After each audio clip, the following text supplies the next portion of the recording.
Lee, how's this week been? Obviously, in the media, there's been a lot of discussions around Ryan Porteous and Kevin Nisbet. What's the latest on them?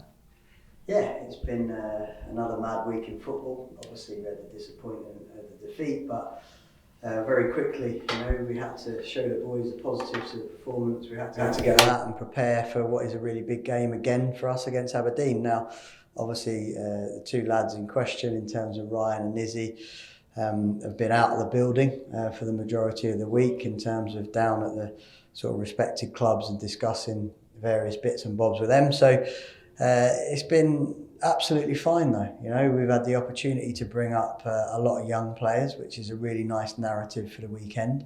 We'll have at least 5 academy products in that squad at the weekend, and even more reason for the fan base, if you like, to get behind us, to get behind the project, and cheer the boys on in a really big game for us.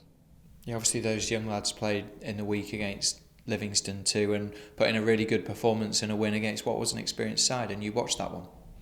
I did, and the young lads always get an opportunity, whether that's in training with us, whether that's the manners walking down the corridor, whether that's proving that they're sort of Hibs through and through. Obviously in the European competitions they've done really well. Ideally you're bringing in young players into a top side, if you know what I mean, and that hasn't changed. The fact that we want to reduce the quantity, increase the quality of the first team group, but also bring through the young players when they're ready. But this weekend, obviously, there's a brilliant opportunity for them, and I'm sure everybody will get behind them.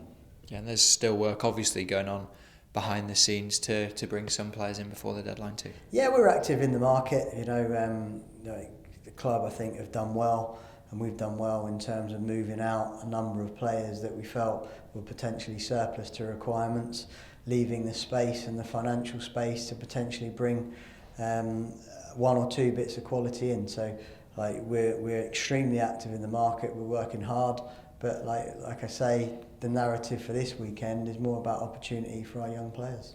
Absolutely. Let's talk about this weekend then. And Aberdeen obviously come into this one off the back of a defeat to Darvel. Do you expect a reaction from them? Listen, we've got to focus on ourselves.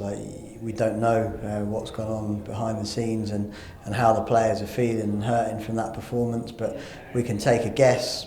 Importantly, we've got to be ready. The prize is to go fifth. If we win, we'll go fifth, and we'll leapfrog Aberdeen. So, like I say, can we absolutely implement the game plan, execute that, and get that little bit of luck that we need, or that little bit of quality in the final third? But a clean sheet is obviously something that's quite an important factor as well. Yeah, and just finally, in terms of injuries, could we potentially have anyone back? No. Perfect. Cool. Good luck. Thank you.